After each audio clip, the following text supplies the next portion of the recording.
ఉమ్మడి కరీంనగర్ జిల్లాలో భారీ వర్షాలు కురుస్తున్నాయి. రేపు కూడా వర్షాలు కొనసాగనుండడంతో విద్యా సంస్థలకు సెలవు ప్రకటించారు కలెక్టర్. కలెక్టర్లలో కంట్రోల్ రూమ్స్ ఏర్పాటు చేశారు. కలెక్టరేట్లలో ఉమ్మడి జిల్లాలో పలు చోట్ల మధ్యాహ్నం నుంచి ఎడతెరిపి లేకుండా వర్షం కురుస్తోంది. హుస్నాబాద్, హుజూరాబాద్ నియోజకవర్గాల పరిధిలో మోస్తరు నుంచి భారీ వర్షం కురుస్తోంది. హుస్నాబాద్ పట్టణంలో 21 సెంటీమీటర్లు, కట్కూర్లో 20 సెంటీమీటర్లు, అక్కన్నపేటలో 19 సెంటీమీటర్ల వర్షపాతం కురిసింది. మోతా తుఫాను అలజడి సృష్టిస్తోంది. వరి, పత్తి పంటలకు కోలుకోలేని దెబ్బ తగిలింది. ఉమ్మడి కరీంనగర్ జిల్లా వ్యాప్తంగా కూడా భారీ నుంచి అతి భారీ వర్షాలు కురుస్తున్నాయి. రేపు కూడా వర్షాలు కొనసాగనుండడంతో ఇటు వరంగల్, హన్మకొండకు రెడ్ అలర్ట్ జారీ చేశారు. దాదాపు 60 నుంచి 70 కాలనీలు నీట మునిగాయి. రేపు పాఠశాలలకు సెలవులు ప్రకటించారు. కలెక్టరేట్లలో కంట్రోల్ రూమ్స్ ఏర్పాటు చేశారు.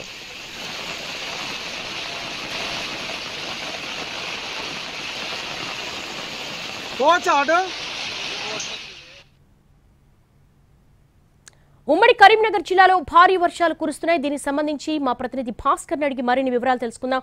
భాస్కర్, మరో 24 గంటలు రెడ్ అలర్ట్ జారీ చేశారు. ఈ నేపథ్యంలో ఎన్ని కాలనీలు నీట మునిగే అవకాశం ఉంది? కంట్రోల్ రూమ్లకి ఏమైనా ఫోన్స్ వస్తున్నాయా?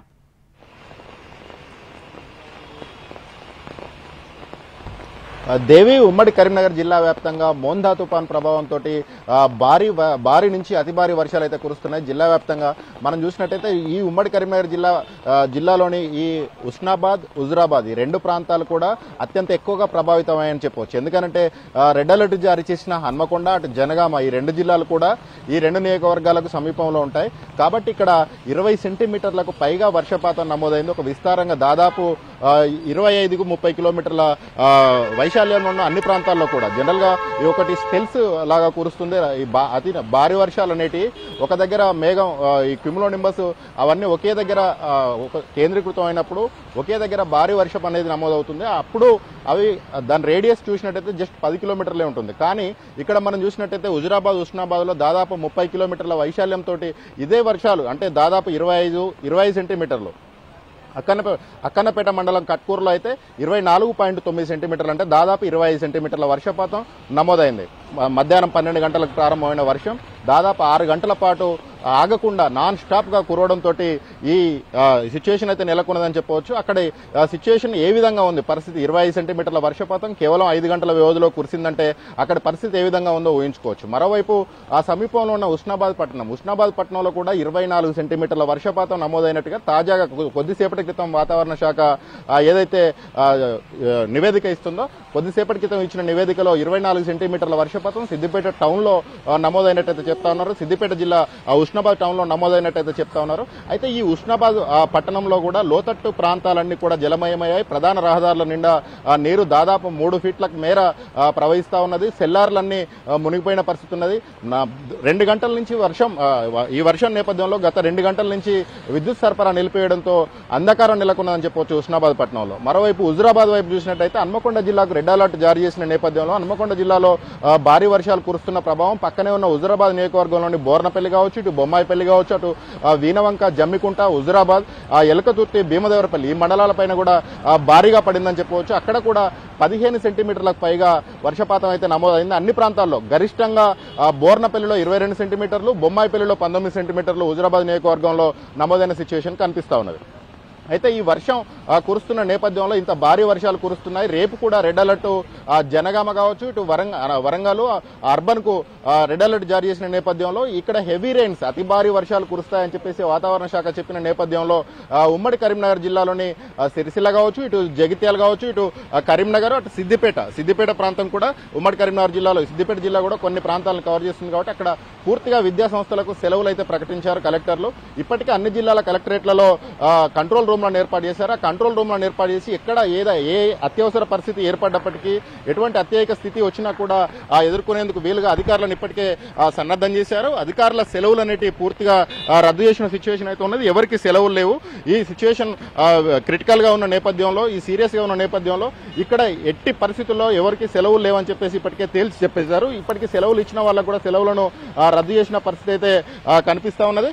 మరోవైపు విద్యా సంస్థలకు బంద్ ప్రకటించిన నేపథ్యంలో రేపు జరిగే పరీక్షలన్నింటినీ కూడా వాయిదా వేసినట్టు డిఈఓలు ఇప్పటికే ఒక సర్క్యులర్ అయితే జారీ చేశారు. ఇంకా ఈ వర్షం సిచ్యువేషన్ ఇట్లా ఉంటే ఈ వరద ప్రభావం ఈ లోయర్ మానేరు డ్యాంకు భారీగా వరద వచ్చేది మోయతుమ్మెద వాగు. ఈ మోయతుమ్మెద వాగుకు పెద్ద ఎత్తున వరద రావడంతో సాయంత్రం 4:30కు గేట్లను ఓపెన్ చేసిన అధికారులు అప్పుడు 5,000 క్యూసెక్లను మాత్రమే ఇన్ఫ్లో అవుట్ఫ్లోను బయటికి వదిలారు. కొన్ని గంటల వ్యవధిలోనే దాదాపు ఒక 2 గంటల వ్యవధిలోనే ఆ అవుట్ఫ్లోను 20,000 క్యూసెక్లకు చేర్చారు. 20,000 క్యూసెక్లు దాదాపు 10 గేట్లను 3 ఫీట్ల మేర ఎత్తి 20,000 క్యూసెక్ల వరదను కిందకు పంపిస్తా ఉన్నారు. మోయతుమ్మెద వాగు ఉధృతంగా ప్రవహించే అవకాశాలున్నాయి. ఎందుకంటే ఉస్నాబాదు, అక్కన్నపేట, ఈ హుజురాబాద్లోని కొన్ని ప్రాంతాల నుంచి ఈ మోయతుమ్మెద వాగు అనేది ప్రారంభమవుతుంది. అది ఒక ఫ్లాష్ ఫ్లడ్స్ అంటే ఒక ఫ్లాష్ ఫ్లడ్స్ వచ్చే అవకాశం మోయతుమ్మెద వాగుకు ఉన్నదని చెప్పేసి ఈ జలవనరుల శాఖ ఏదైతే నివేదిక ఇచ్చిందో వాళ్ళు చేసిన హెచ్చరికల నేపథ్యంలో ఎల్ఎండి నుంచి ఇప్పటికే అవుట్ఫ్లోను పెంచారు. మరోవైపు మధ్య మానేరు నుంచి కూడా అవుట్ఫ్లోను పెంచిన పరిస్థితి ఉన్నది. ఎగువ మానేరు నుంచి కావచ్చు, ఇటు వరద కాలువ నుంచి కావచ్చు, క్యాచ్మెంట్ ఏరియా నుంచి కావచ్చు, మధ్య మానేరుకు దాదాపు 15,000 క్యూసెక్ల వరద వస్తుందని అంచనా వేసి అక్కడి నుంచి కూడా 18,000 క్యూసెక్లను అవుట్ఫ్లో కిందకి వదులుతున్న పరిస్థితి ఉన్నది. రిజర్వాయర్ల పరిస్థితి ఇట్లా ఉంటే ఇంకా పంటల పరిస్థితి ఒకసారి కనుక మనం చూసినట్టయితే పంటలు తీవ్రంగా దెబ్బతిన్నాయని చెప్పొచ్చు. వరి కోతల సమయం ఇప్పటికే వరి కోసిన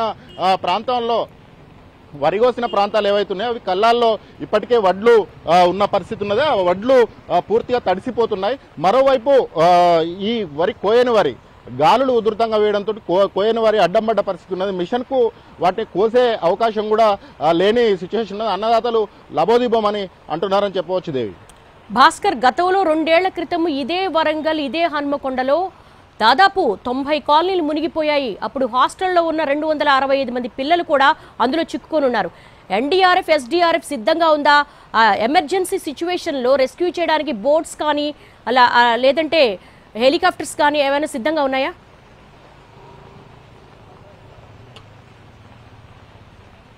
ఎటువంటి పరిస్థితినైనా ఎదుర్కొనేందుకు సిద్ధంగా ఉన్నామని చెప్పేసి ఇప్పటికే మంత్రులు కూడా ప్రకటించి ఉన్నారు. అటువైపు కలెక్టర్లు కూడా అదే విషయాన్ని అయితే స్పష్టం చేశారు.